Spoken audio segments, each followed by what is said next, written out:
मंगिर 4 गते हुने निर्वाचनका लागि 77वटै जिल्लाका सबै क्षेत्रमा पुग्यो मतपत्र। कान्तिपुर समाचारमा आज आफ्ना नीति र योजना मतदाता सामु पुर्याउन छाडेर मुख्य दलका शीर्ष नेता आरोप प्रत्यारोपमा व्यस्त। काठमाडौँ 10 र ललितपुर 1 को चुनावी चर्चा अनि उच्च अदालतको फैसलामा अख्तियारले लगाएको आरोपप्रति नेपाल बारको असन्तुष्टि। अन्तर्राष्ट्रियमा अमेरिकी निर्वाचनमा सत्तापक्ष कमजोर र खेलकुदमा प्रधानमन्त्री कपको अपडेट। नमस्कार, अब मुख्य समाचार। दोहोर्याएर कसैले चुनाव नजितेको जुम्लामा सबै दलका नयाँ अनुहार प्रतिस्पर्धामा। बाचा भने पुरानै, विकास, रोजगारी र स्वास्थ्य पर्साका मतदाताको अपेक्षा। जनस्वास्थ्यका विषयमा दलहरू उदासीन, आश्वासन बाँड्ने उम्मेदवारसँग छैन आधारभूत उपचार सेवाको योजना। डेङ्गी र कोरोनाको व्यवस्था गर्दै चुनाव प्रचारको होड। संवैधानिक आयोगहरू विवादको घेरामा। अपरिपक्व निर्णयले पदाधिकारीको क्षमता र काम कारबाहीमै उठ्यो प्रश्न। आस्थाका आधारमा हुने नियुक्ति मुख्य कारण। वातावरणीय सन्तुलन कायम गर्न वित्तीय तथा प्राविधिक पहुँच पाउनुपर्ने विकासशील देशहरूको माग। वातावरणलाई परोपकारको विषय नठान्न अभियन्ताको सुझाव। र भारतलाई 10 विकेटले हराउँदै इङ्ल्यान्ड T20 विश्वकपको फाइनलमा। बटलर र हेल्सको 169 रनको कीर्तिमानी साझेदारी। उपाधिका लागि पाकिस्तानसँग खेल्ने। निर्वाचन आयोगले 77वटै जिल्लामा मतपत्र सहितका निर्वाचन सामग्री पुगेको जनाएको छ। आयोगका अनुसार मतपत्र, स्वस्तिक छाप, मतपेटिका लगायत 57 प्रकारका सामग्री सबै निर्वाचन क्षेत्रमा पुर्याइएको छ।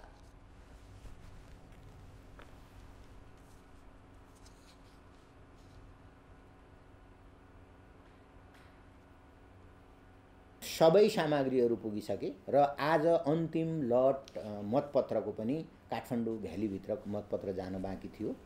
अन्यत्रको सबै गइसकेको थियो, त्यो पनि आज पुगिसकेको छ। 55,000 मतपेटिका जिल्लामा पुर्याइएको छ। निर्वाचनको अधिकांश तयारी पूरा भएको आयोगको भनाइ छ। विकास र समृद्धिका सपना देखाउँदै दल र उम्मेदवारहरू मतदातालाई रिझाउन घर घरमा पुगिरहेका छन्।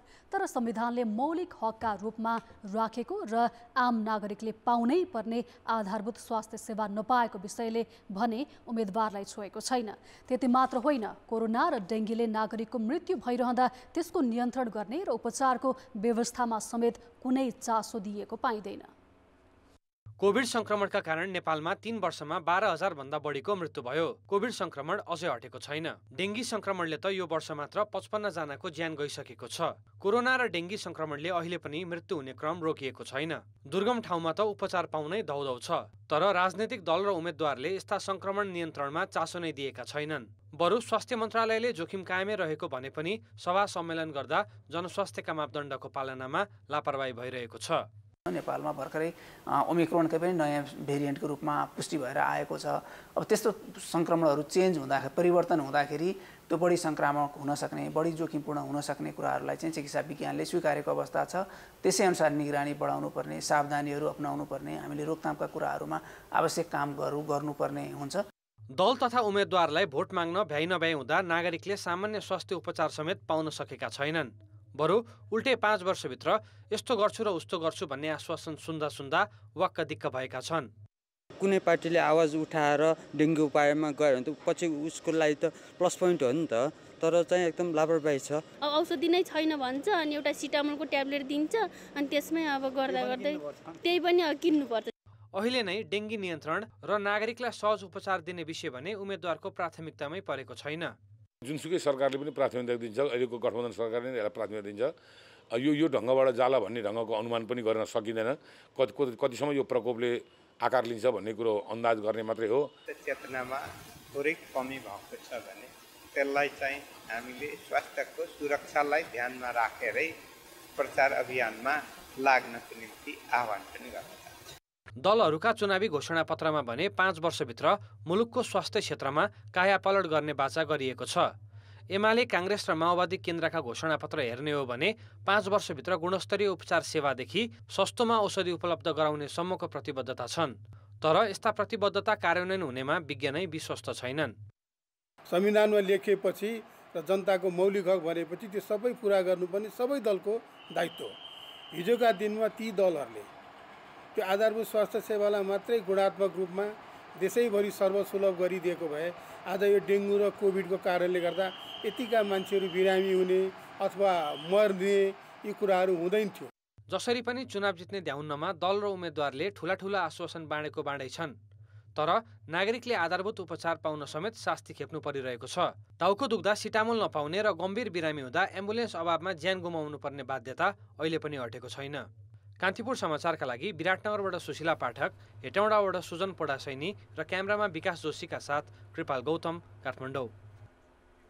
अब जनमतको अन्तिम परिणाम। जनमतमा हिजो हाम्रो प्रश्न थियो, विद्यालयका पाठ्यपुस्तक छाप्न कागजकै अभाव हुनुलाई के भन्ने? ए लापरवाहीको हद, बी ठेकेदारको बेइमानी र सी मिलेमतोको परिणाम।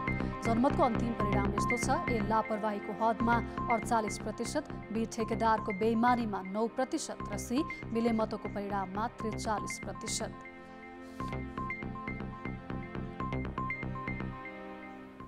अब आजको प्रश्न। जनमत हाम्रो प्रश्न छ, आधारभूत स्वास्थ्य सेवालाई उम्मेदवारले किन प्राथमिकतामा नराखेका होलान्? ए प्राथमिकता तय गर्न नसकेर, बी जवाफदेहिताको अभाव र सी नैसर्गिक अधिकारको उपेक्षा। जनमतको अन्तिम परिणाम भोलि साँझ 8 बजेको कान्तिपुर समाचारमा प्रसारण गर्नेछौँ। कृपया NEWS news space A, B वा C टाइप गरी 34001मा SMS गरी आफ्नो मत व्यक्त गर्नुहोला। जुम्लाबाट हरेक निर्वाचनमा उम्मेदवारहरूको मनोनयन दोहोरिन्छ, तर अहिलेसम्म कसैले पनि जित दोहोर्याउन सकेका छैनन्। जुम्ली जनमत बदलिरहन्छन्। दलहरूले पनि जनताको चाहना बुझेर निर्वाचन नै पछि नयाँ अनुहार चुनावी मैदानमा पठाउने गरेका छन्। जुम्लामा पुरानै अनुहारलाई दलले टिकट दिएर मैदानमा पठाए पनि जितेको इतिहास नभएको स्थानीय बताउँछन्। देशलाई कसरी हुन्छ माथि उठाउने त्यस्तो नेता हामीलाई चाहिएको छ। जुम्ली मतदाता नयाँ परिस्थिति अनुसार नयाँ अनुहार चुन्न चाहन्छन्। कहिल्यै सांसद नदोहोर्याउँदा एकपटक मैदानमा उत्रिएको नेतृत्व पुनः मैदानमा आउन तर्सिनुपर्ने अवस्था छ। विकासका कुराहरूदेखि लिएर यस्ता कुराहरूमा फेरि पनि हामीले नयाँ नेतृत्व पठाउँदा यसबाट हामीले केही पुरा हुन्थ्यो कि हाम्रा सोचे जस्ता मागहरू पुरा हुन्थ्यो कि भन्ने एउटा आशाले गर्दाखेरि अनि नयाँ नेतृत्वको सोच बनाउँछन्। 2048 सालको संसदीय निर्वाचनमा नेपाल मजदुर किसान पार्टीका डेली बहादुर महत सांसद चुनिएका थिए। 2051 सालमा पनि नेमकेपाकै भक्तबहादुर रोकाया र 2056 सालमा एमालेबाट देवीलाल थापा निर्वाचित भए। संविधान सभाको पहिलो निर्वाचनमा 2064मा माओवादी केन्द्रका नरेश भण्डारी र दोस्रो संविधान सभा निर्वाचन 2070मा काङ्ग्रेसका ललितजङ साईले विजय प्राप्त गरे। 2074मा माओवादीकै गजेन्द्र बहादुर महत निर्वाचन जितेर प्रतिनिधि सभामा पुगे। जनताले दललाई दोहोर्याए पनि दोहोरिएर जित्ने व्यक्ति भने कोही छैनन्। यो देशको विकासको लागि र राजनीतिक स्थायित्वको लागि र संविधान रक्षाको लागि पञ्चायतकालमा पनि जिल्लामा सांसद दोहोरिएनन्। आगामी मङ्सिर 4 गते हुने प्रतिनिधि सभा निर्वाचनका लागि अहिले गठबन्धनका तर्फबाट माओवादीकी गोमा गौतम कुँवर प्रतिस्पर्धामा छिन्। उनीसँगै एमालेका रत्नादेवी र राप्रपाका ज्ञानेन्द्र साई पनि चुनावी मैदानमा छन्। यी सबै नयाँ अनुहारहरू हुन्। जुम्लाका सबै दाजुभाइ दिदीबहिनीहरू पार्टी पङ्क्तिभन्दा माथि उठेर एकपटक राष्ट्रको नेतृत्व गर्ने अभियानमा सहभागी हुनुहुन्छ। जुम्लामा पुरानै अनुहारलाई दलले टिकट दिएर मैदानमा पठाए पनि जितेको इतिहास छैन। आसन्न निर्वाचनमा पनि सबै दलका उम्मेद्वार नयाँ नै छन्। यस्तोमा फेरि नयाँ अनुहार नै संसद छिर्ने पक्का छ। निर्वाचित सांसदले मतदाताको मन जित्न सक्ने गरी काम नगरेका कारण दोहोरिन नसकेका हुन्। कान्तिपुर समाचारका लागि LP देवकोटा, खलङ्गा, जुम्ला। पर्सामा दलका उम्मेद्वार फेरि पनि आश्वासनको पोको लिएर घर दैलोमा पुग्न थालेका छन्। आफू जिते गाउँ गाउँमा सडक, स्वास्थ्य, खानेपानी, सिँचाइ लगायत पुरानै आश्वासन फेरि दोहोर्याइरहेका छन्। निर्वाचन नजिकिएपछि गाडीमा आफ्ना दलका झण्डा फहराउँदै उम्मेद्वारहरू गाउँ पस्न थालेका छन्, तर मतदाता भने खासै उत्साहित देखिँदैनन्। वर्षौंदेखि राजनीतिक पार्टी र उम्मेद्वारहरूले प्रत्येक चुनावमा विकास निर्माणका योजना ल्याएर गाउँलेको जनजीवन नै परिवर्तन गर्ने आश्वासन दिने गरेका छन्। रोजगार, शिक्षा, स्वास्थ्य, विद्यालय, सडक लगायतको सुविधा मिल्ने र गाउँमा विकासको लहर ल्याउने उम्मेद्वारको नारा पुरानै हो, तर नेताका आश्वासनप्रति मतदाताको भरोसा छैन। लोग के लड़कन के काम लगवा देन सन, मेरा रूस में काम लगा देन सन, हमरा के दिल लगन कॉल दे हैं, घर घर रवा लगन के कोनो रोजगार दे हैं। जितेर गएपछि आफ्नै दुनो सोच्याउने काम मात्र नेताहरूले गरेको मतदाताको आरोप छ। यो भोटको बेलामा आएर दुवारमा आएर ल हजुर मलाई जिताउनुस् हात जोडेर खुट्टै समाउँछ, उस्तै परे भने खुट्टै समाउँछ, तर विकास भने त्यही हो। नाला चाहिए, रोड चाहिए, और कति चाहिए हमनी के। नेताहरूले आफ्ना चुनावी बाचा पूरा नगर्दा मतदाताहरू असन्तुष्ट छन्। उनीहरू रूपान्तरण र देश विकासका लागि योग्य उम्मेदवार रोज्ने मनस्थितिमा छन्। सब चीज के तो जरूरी है बा, नाला नली के जरूरी है, सड़क के जरूरी है बा। कुछ नहीं केवल ना टोला में कुछ नहीं केवल हम तो कहाँ कुछ भइल। पर्सामा 4 प्रतिनिधि सभा र 8 प्रदेश सभा निर्वाचन क्षेत्रका लागि प्रतिस्पर्धा भइरहेको छ। पर्सामा पुरुष 1,94,904, महिला 1,51,008 र अन्य 16 गरी कुल 3,45,928 मतदाता रहेका छन्। कान्तिपुर समाचारका लागि पंकज श्रेष्ठको साथमा माधुरी महतो, बेरगञ्ज, पर्सा। चुनाव आउन 10 दिन बाँकी रहँदा नतिजा आफ्नो पक्षमा पार्ने कसरतलाई उम्मेदवारले तीव्र पारेका छन्। धेरैजसो निर्वाचन क्षेत्रमा सत्ता गठबन्धन र विपक्षी गठबन्धनका उम्मेदवारबीच प्रतिस्पर्धा छन्। कुनै यस्ता निर्वाचन क्षेत्र पनि छन् जसमा प्रमुख दलका छुट्टा छुट्टै उम्मेदवार छन्। त्यस्तै निर्वाचन क्षेत्रमा पर्छ काठमाडौँ क्षेत्र नम्बर 10। यो क्षेत्रमा पुराना नेता जित दोहोर्याउने रणनीतिमा रहँदा नयाँ र स्वतन्त्रहरू भने इतिहास रच्ने दाउमा देखिन्छन्। सधैँजसो राजनीतिको केन्द्रमा रहने माओवादी केन्द्रका अध्यक्ष एवं पूर्व प्रधानमन्त्री पुष्पकमल दाहाल समेत पराजित हुनु परेको यस क्षेत्रमा सधैँजसो रोचक प्रतिस्पर्धा हुने गरेको छ। यस पटकको निर्वाचनमा पनि गठबन्धनभित्रको मित्रवत प्रतिस्पर्धा, विपक्षी गठबन्धन र केही स्वतन्त्र उम्मेदवारका कारण पनि झनै रोचक बन्दैछ। काठमाडौँ क्षेत्र नम्बर 10 मा 2064 सालको पहिलो संविधान सभा निर्वाचनमा माओवादी केन्द्रका अध्यक्ष पुष्पकमल दाहालले 25,000 मत ल्याएर नेपाली कांग्रेसका राजेन्द्र केसी राजनलाई पराजित गरेका थिए। दोस्रो संविधान सभा निर्वाचनमा उनी दाहाल 10,000 मतान्तरले केसीसँग पराजित भए। 2074 सालको निर्वाचनमा पनि केसीले वाम गठबन्धनबाट उम्मेद्वार बनेका हितमान साक्यलाई हराए। यसपटक पनि कांग्रेसबाट राजन केसी उम्मेद्वार बन्दा नेकपा एमाले हिमेश केसीलाई अघि सारेको छ। अव्यवस्थित शहरीकरण छ, झल लगायत यहाँका तमाम हाम्रो यो सांस्कृतिक क्षेत्रहरू छ, ती कुराहरूलाई कसरी अघि बढाउने भन्ने कुराहरू पनि छ। उहाँहरूको सल्लाह सुझाव सहित हरेक समस्या आज मेरो समस्या भएको छ। मतदाताहरूले यो मुलुकमा चाहिँ अब आर्थिक एजेन्डाको रूपमा अगाडि बढ्नुपर्छ र यो मुलुकको साधन स्रोतलाई परिचालन गरेर अब तमाम युवा, तमाम महिला, आदिवासी, दलित जनजाति, हिमाल पहाड तराईमा नै अब नेपालको चाहिँ समृद्धि आवश्यक छ।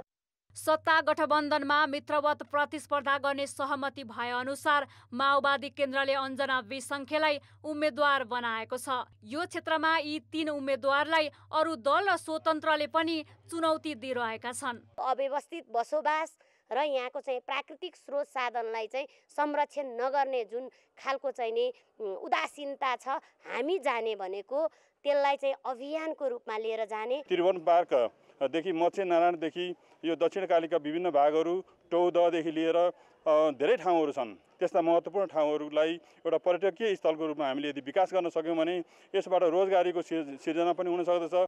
यो क्षेत्रमा चन्द्रगिरी नगरपालिकाका 2, 3, 4, 5, 6, 7, 8, 9, 10, 11 वडा सहित दक्षिणकाली र कीर्तिपुर नगरपालिका पर्छन्। 76,906 मतदाता रहेका यस निर्वाचन क्षेत्रमा 15 राजनीतिक दल र 3 स्वतन्त्र सहित 18 जनाले उम्मेदवारी दिएका छन्। खानेपानी, ढल्निका, सडक विस्तार र व्यवस्थापन तथा सांस्कृतिक सम्पदाहरूको संरक्षण तथा प्रवर्धन गर्नु उम्मेद्वारका मुख्य चुनौती हुन्। मतदाताको अपेक्षा पनि यिनै छन्। बाटोघाटो राम्रो होस् अनि अरू विकासहरू होस्, अब आफ्नो पार्टीको मात्र नहेरुन्। खानेपानीलाई अलि पहिला हेरिकन उहाँहरू आएपछि राम्रै व्यवस्था भएको छ, प्लस अब खेल मैदानहरू पनि राम्रै, बाटोघाटो पनि राम्रै भएको छ। अब यसलाई निरन्तरता दिए झन् राम्रो। भोट माग्ने बेला आउँछन्, त्यसपछि फर्केर आउँदैन, कसले के गर्छ, कुन ठाउँमा कसले के गरेछ। ऐतिहासिक, धार्मिक, सांस्कृतिक र प्राकृतिक सौन्दर्यका हिसाबले आन्तरिक र बाह्य पर्यटकको गन्तव्य स्थल बन्ने सम्भावना बोकेको क्षेत्र हो यो। चोभार, दक्षिणकाली, माता तीर्थ र चन्द्रागिरी लगायतका स्थल यस क्षेत्रका प्रमुख आकर्षक हुन्। देशको पहिलो जलविद्युत गृह र देशकै पहिलो त्रिभुवन विश्वविद्यालय समेत यही क्षेत्रमा पर्छन्। 10 वटा निर्वाचन क्षेत्र रहेको काठमाडौँमा 9 वटा निर्वाचन क्षेत्रमा गठबन्धनमा रहेका दलहरू बीच सहकार्य भइरहँदा यस निर्वाचन क्षेत्रमा भने गठबन्धनमा रहेका दुई मुख्य दल नेपाली कांग्रेस र माओवादी केन्द्र नै आमने सामने भएका छन्। ह्याट्रिक गर्ने दाउमा रहेका राजन केसी, महिला उम्मेद्वार अञ्जना विसुङखे, एमालेका युवा उम्मेद्वार हिमेश केसी र अन्य राजनीतिक दल र स्वतन्त्र उम्मेद्वार मध्ये कसले बाजी मार्ला यो भने मङ्सिर 4 पर्खनै पर्छ। कान्तिपुर समाचारका लागि क्यामेरामा मुरारी घिमिरेका साथ अञ्जना लामिछाने, काठमाडौँ। अहिले देश चुनावमा होमिएको छ। प्राय सबै उम्मेद्वार मतदाताको घर घरमा पुगेर आश्वासन बाँडिरहेका छन्। तर काठमाडौँ उपत्यकाको काठ क्षेत्रका मतदाताले भने ठूला ठूला प्रतिबद्धता गर्ने उम्मेद्वारले सामान्य रासायनिक मल र बिउ समेत उपलब्ध गराउन नसकेको भन्दै गुनासो गरिरहेका छन्। यो ललितपुरको छम्पी क्षेत्र हो। घरै घरले उपत्यकाको धेरै जसो खेतीयोग्य जमिन मासिए पनि यस क्षेत्रका नागरिकको मुख्य पेसा भने कृषि नै हो। यहाँका बासिन्दाको मुख्य आय आर्जन भनेकै कृषि हो। तर सबैले हरेक निर्वाचनमा मल र बिउ बिजन दिने आश्वासन दिए पनि नपाएको कृषकहरूको गुनासो छ। काङ्ग्रेसको आउनु भएर त्यो उदय शमशेर के अरे हामी जिते अब जितेपछि चाहिँ ल्याउँछौँ, हामी मल ल्याउँछौँ। अस्ति स्थानीय जितेर जानुभयो, अब हामीले दिए हो नि त, खै के गर्नुभयो त होइन। नमुना सिलवाल यो अब भइरहेको त्यही हो। त्यसले पनि यो क्षेत्रमा हेरेर कोही छैन। 1100को मल 25-2600 तिरिरहेको छ। अब बिउ बिउजन पनि हुँदैन। त्यसपछि अब त्यही नभएपछि अनि बाली नाली त कम भइहाल्यो नि। हरेक निर्वाचनमा भोट माग्न आउने उम्मेद्वारले ठुला ठुला बाचा गरे पनि यहाँ अहिलेसम्म मूल सडक नै बनेको छैन। गुणस्तरीय बिउ र रासायनिक मल अभावमा उत्पादन घट्दो छ भने उत्पादित वस्तु पनि सडक अभावले बजारसम्म पुर्याउन सकस छ। अब समझ के भने अब गाउँ छोरा मल हाल्न सकेनन्, चामल किन भने ऋण छ भने ऋण दिएनन् ब्याङ्कमा।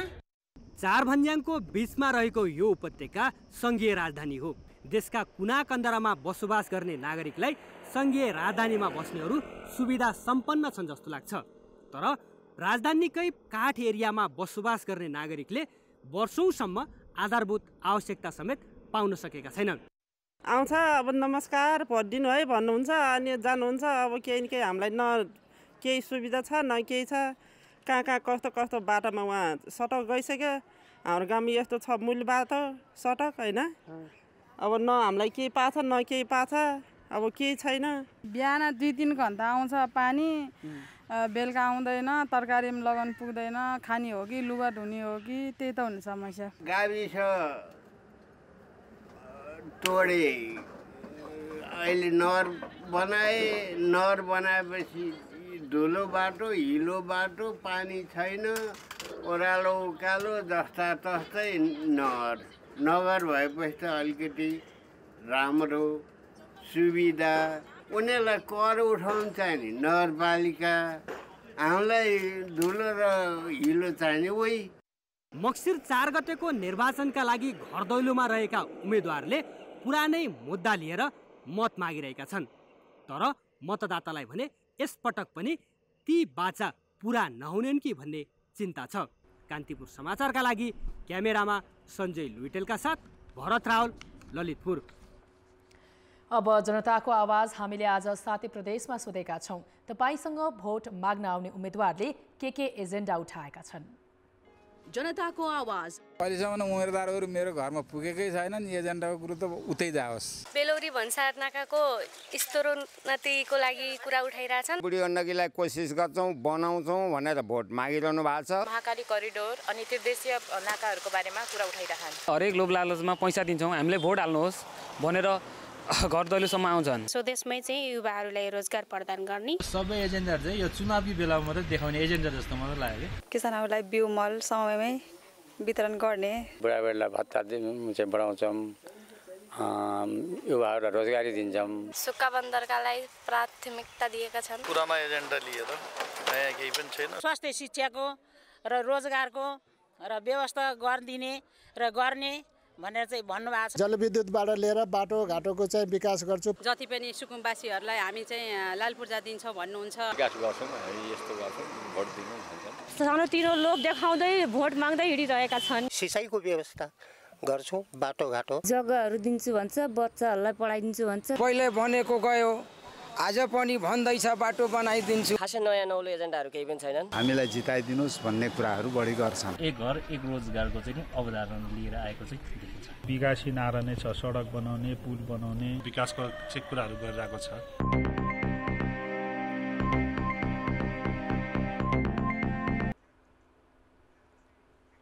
समाचारमा पुनः स्वागत छ।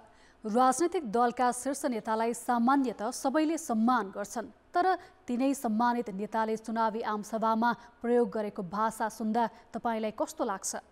शीर्ष नेतादेखि उम्मेदवार स्वयं पनि एजेन्डामा नभएर आरोप प्रत्यारोपमा उत्रँदा कार्यकर्ता उत्साहित भए पनि सामान्य मतदाता चाहिँ निराश हुने गरेका छन्। चुनावी सभालाई सम्बोधन गर्न दलका प्रमुख सहित प्रभावशाली नेता अहिले देश दौडामा छन्। नेताका भाषण सुन्न टाढा टाढाबाट मतदाता भेला हुन्छन्, तर शीर्ष नेताले सभामा प्रयोग गर्ने भाषा गैर राजनीतिक मात्रै नभएर अभद्र समेत हुने गरेको छ। पार्टीका प्रतिबद्धता सुनाउने र बुझाउने भन्दा पनि शीर्ष नेताहरू नै अर्का पार्टीका नेतालाई गाली गर्नमा बढी समय खर्चिने गरेका छन्। विपक्षीलाई गाली गलौज गर्नमा नेकपा एमालेका अध्यक्ष केपी शर्मा ओली सबैभन्दा अघि देखिन्छन्। दार्चुलाबाट चुनावी अभियान थालेका ओली जति जति पूर्व लाग्दैछन् त्यति नै बढी आरोप प्रत्यारोपमा उत्रिरहेका छन्। कांग्रेसका 400-500 कार्यकर्ता माओवादीले मारेको थियो, अनि त्यही माओवादी काँधा बोकेर हिँडेको छ। शेरबहादुरलाई बम हानेको थियो, धन्न बचिया थिए, प्रचण्डलाई बोक्न लेखाएर चाहिँ बच्छ। त्यसो त सत्ता गठबन्धन दलका नेताहरू पनि कम चाहिँ छैनन्। उनीहरूले विशेष गरी एमाले अध्यक्ष ओलीको उछितो काट्ने गरेका छन्। निरङ्कुशतावादी या सामन्तवादीहरूलाई तपाईहरुले पुरै परास्त गर्नु पर्ने।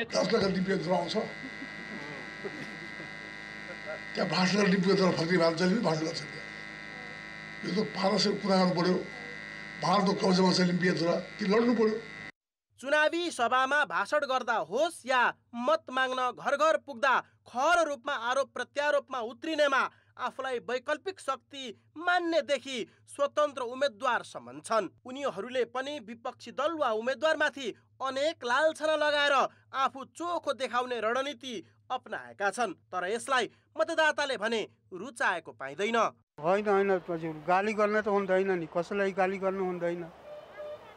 नेताहरू आफ्नो अर्कोलाई त गाली गर्नु हुँदैन नि त। होइन, ठिक छैन, गाली गर्ने होइन, आफ्नो कुरा भन्ने हो नि, आफ्नो मत माग्ने हो नि, अरूलाई गाली गर्ने नि होइन नि। राजनीतिक दल तथा उम्मेद्वारले मत माग्दा आफूलाई अरूभन्दा फरक देखाउनु पर्छ। त्यो भनेको अरूलाई गाली गरेर होइन, आफ्ना विचार र सिद्धान्तसँगै एजेन्डा प्रस्तुत गरेर मतदाताको मन जिते मात्रै मुलुकको नेतृत्व गर्न सुहाउँछ। कान्तिपुर समाचारका लागि क्यामेरामा मुरारी घिमिरेका साथमा विकास आचार्य, काठमाडौँ। नेपाल बार एसोसिएसनले आफू अनुकूल फैसला गराउनका लागि अख्तियार दुरुपयोग अनुसन्धान आयोगले न्यायालयलाई दबाब दिएको आरोप लगाएको छ। बार एसोसिएसनले आज पत्रकार सम्मेलन गरेर अख्तियारले न्यायालयमाथि दबाब दिने नियत सार्वजनिक गरेको जनाएको छ। अदालतमा न्यायिक विचलन देखिएको, कानुनको गलत व्याख्या तथा असक्षमता भएको भन्ने अर्थमा विशेष अदालतलाई आरोप लगाएर अख्तियारले न्यायिक स्वतन्त्रतामा आघात पुर्याउने काम गरेको बारको ठहर छ। अख्तियारले 22 गते पत्रकार सम्मेलन गरेर विशेष अदालतबाट भएका फैसलाप्रति असन्तुष्टि जनाएको थियो। सरकारलाई समेत निगरानी गर्न सक्ने जिम्मेवारी भएका संवैधानिक आयोगका काम कारबाहीमा प्रश्न उठ्न थालेको छ। आफ्नो संवैधानिक दायित्व समेत ख्याल नगरी निर्णय गर्ने र विवाद भएपछि फिर्ता लिने परिपाटीले आयोगहरू अपरिपक्व देखिँदै गएका हुन्। निर्वाचन आयोगदेखि अख्तियार र समावेशी आयोगका काम समेत विवादित बनेका छन्। आचार संहिताको विषय देखाएर निर्वाचन आयोगले केही दिन अघि सञ्चार माध्यमका सामग्री नै हटाउन निर्देशन जारी गर्यो। संविधान र कानुनको मर्म विपरीत गरिएको त्यो कदमको चौतर्फी विरोध भएपछि प्रमुख आयुक्तले निर्णय फिर्ता लिने सार्वजनिक घोषणा गरे। मतदाता शिक्षा, प्रधानमन्त्री सहित मन्त्रीलाई चुनाव प्रचारमा रोक लगायतका केही निर्णय फिर्ता लिनुपर्ने स्थिति आयो। आयोगका अपरिपक्व निर्णयले प्रश्न मात्र उठेको छैन, आशंका उत्पन्न हुने गरेको छ। निर्वाचन आयोगले पहिलो आफू नै संयमित हुनु पर्यो, हैन? निर्वाचन आयोगले गरेका काम कारबाहीहरू यतिखेर आलोच्य हुनु हुँदैन, किनभने उसको चाहिँ साखको कुरा छ, क्रेडिबिलिटीको कुरा छ। उसले आफूलाई एउटा जोगाउनु पर्यो।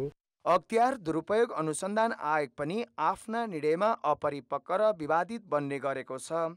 साना मुद्दालाई प्रगतिका रूपमा देखाउँदै आयोगले अरबौं रकम भ्रष्टाचार भएको भनिएका वाइट बडी, स्वास्थ्य सामग्री, सेक्युरिटी प्रेस खरिद प्रकरणमा अनुसन्धान नै गरेको छैन। सबै अनुसन्धान सकिएको नेपाल आयल निगम जग्गा खरिद प्रकरणको फाइल त मुद्दा नै नचल्ने गरी तामेलीमा पठायो। राजनीतिक दबावले ठूला भ्रष्टाचार काण्डमा हात बाँधेर बसेको आरोप लाग्ने गरेको छ। तर उसले वर्षौंदेखि अनुसन्धान भइरहेको र बाहिर सार्वजनिक गर्न नमिल्ने भन्दै झुटो र अपरिपक्व जवाफ दिने गर्छ। कसैको उजुर परेको छ, उसको कारबाही भइरहेछ, अख्तियारले हेरिरहेछ भन्ने लगायतका कुराहरूले चाहिँ त्यो व्यक्ति उपर त्यो कसुरै स्थापित नभइकन अनुसन्धानको क्रममा रहेका कुराहरू डिस्क्लोज गर्न पनि मिल्दैन र बताउन पनि मिल्दैन। राष्ट्रिय समावेशी आयोग पनि विवादरहित भएन। उसले सरकारी सेवामा आरक्षण खारेज गर्न सुझाव दिएपछि विरोध मात्र भएन, माफी नै माग्नुपर्ने अवस्था आयो। त्यसो त प्रक्रिया पूरा नगरी सरकारले ल्याएका प्रस्ताव हुबहु अघि बढाउँदा मुद्दा परेपछि लोकसेवा आयोगले निजामती सेवाका कतिपय पदमा भर्ना लिन सकेको छैन। राष्ट्रिय मानवाधिकार आयोगलाई दलीय आस्थाका आधारमा काम गरेको आरोप लाग्दै आएको छ। राष्ट्रिय प्राकृतिक स्रोत तथा वित्त आयोग महिला, मधेसी, मुस्लिम, आदिवासी र थारू आयोगको कार्यक्षमतामा नै प्रश्न उठिरहेको छ। Leadership does wonder. नेतृत्व सही भयो भने त्यो अधिकार कम हुँदाखेरि पनि त्यसले आफ्नो अस्तित्व देखाएर छोड्छ। अनि त्यसैले गर्दा नेतृत्व सही हुनुपर्छ र नेतृत्व गट डिसिजन, सही निर्णय लिन सक्ने र आँटिलो निर्णय गर्न सक्ने हुनुपर्छ। त्यो अलिकति के लाग्छ भने यो गुण तिरेको जस्तो मलाई नियुक्ति गर्यो, त्यसकारण उसको फेभरमा बोल्नुपर्छ भने जस्तो बाहेस। स्वतन्त्र संवैधानिक आयोगहरू विवादमा पर्नुको मुख्य कारण आस्थाका आधारमा हुने नियुक्ति प्रक्रियासँग पनि जोडिएको छ। त्यसले आयोगहरूलाई नै कमजोर बनाउने जोखिम छ। कान्तिपुर समाचारका लागि क्यामेरामा रूपक कोइराला र पशुपति बुढाथोकीका साथ बाबुराम तिमिल सिन्हा, काठमाडौँ। अर्थ र विकास। ब्याङ्कहरूले ब्याज दर बढाएकाले व्यवसाय गर्न कठिन भएको भन्दै असन्तुष्ट व्यवसायीले आन्दोलनका कार्यक्रम रोकेका छन्। चुनाव नजिकै गरेका बेला आफूहरूका मागको सुनवाई नहुने र नयाँ सरकारसँग ब्याज दरका बारेमा छलफल गर्ने भन्दै व्यवसायीले आन्दोलन रोकेका हुन्। तर व्यवसायीको आन्दोलनका बेला मौन बसेका उद्योग वाणिज्य महासंघ र चेम्बर अफ कमर्सले आन्दोलन स्थगित गर्न उर्दी जारी गरेपछि जिल्लाका व्यवसायी भने नेतृत्वप्रति असन्तुष्ट देखिन्छन्। कोरोना महामारीका बेला अधिक तरलताका कारण तल झरेको बैंकको ब्याज दर अहिले उच्च छ। महामारीका बेलामा 8.57% ऋण पाउने गरेका व्यवसायीले अहिले औसतमा 12.06% तिर्नु परेपछि आन्दोलनमै उत्रिए। त्यति मात्र होइन, राष्ट्र बैंकले मार्गदर्शन नै बनाएर चालु पुँजी कर्जा 25%मा झार्न भनेपछि व्यवसायको आक्रोश झन चुलियो। तर चुनाव नजिकेसँगै उद्योगी व्यवसायीले आन्दोलन फिर्ता लिएका छन्। यो आम निर्वाचनको चाहिँ बेलामा चाहिँ यसलाई स्थगन गरौँ र चाहिँ निर्वाचनपछि आउने जुन सरकार छ र चाहिँ हामी चेम्बर अफ कमर्सले चाहिँ उहाँहरूसँग वार्ता गरेर हैन र चाहिँ राष्ट्र बैंकसँग पनि एउटा चाहिँ थप हुन सक्ने कुरामा चाहिँ एउटा सजगताका साथ मुलुकको हितको लागि अगाडि बढौँ भन्ने कुरा हामी राख्नेछौँ भनेर चाहिँ अहिले यो स्थगनको लागि हामीले आग्रह गरेका छौँ। नेपाल उद्योग वाणिज्य महासंघका अध्यक्ष शेखर गोल्छाले निर्वाचन गराउन निजी क्षेत्र पनि जिम्मेवार हुनुपर्ने भएकाले आन्दोलनका कार्यक्रम स्थगित गर्न आग्रह गर्दै बिहिबार ट्विट गरेका छन्।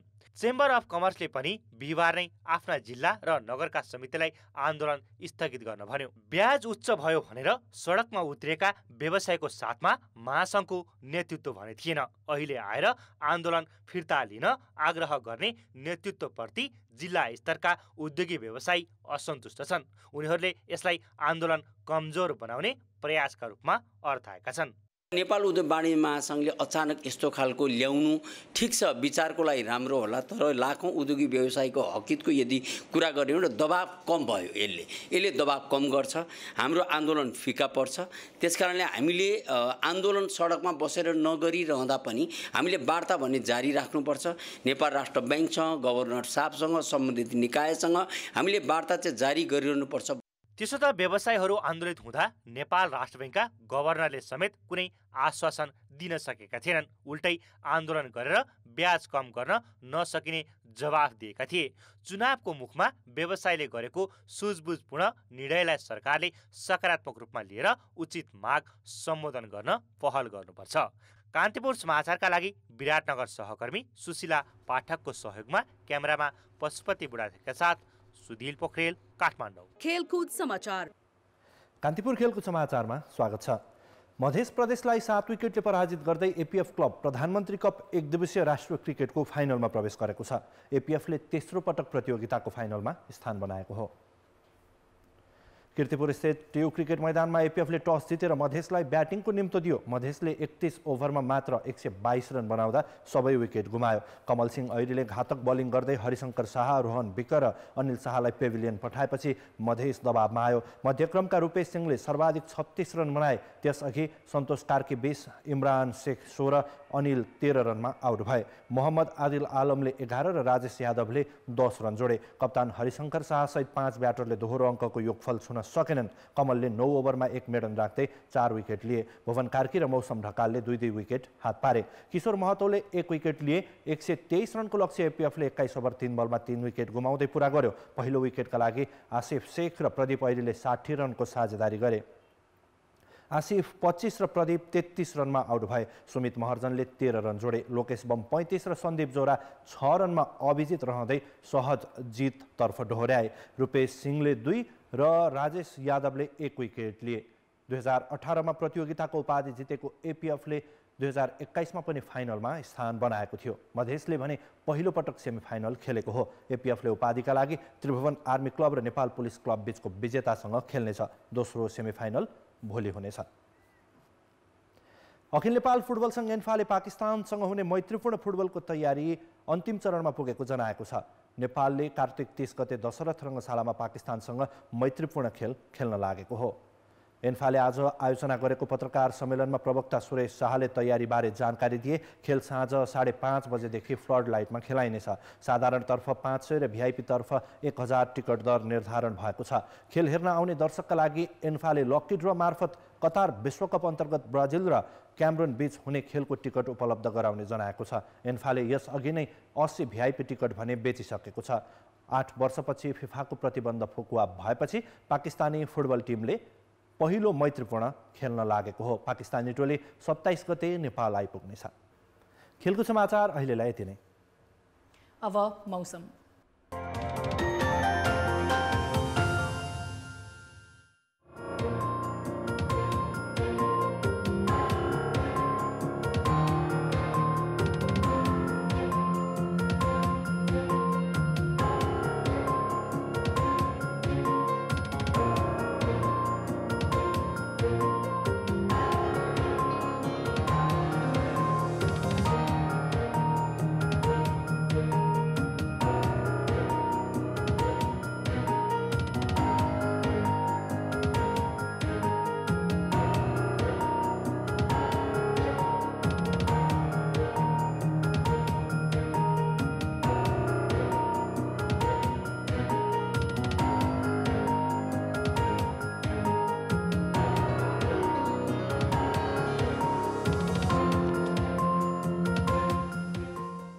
कान्तिपुर समाचार अहिलेलाई सकियो। कान्तिपुर टेलिभिजन हेर्दै गर्नुहोला।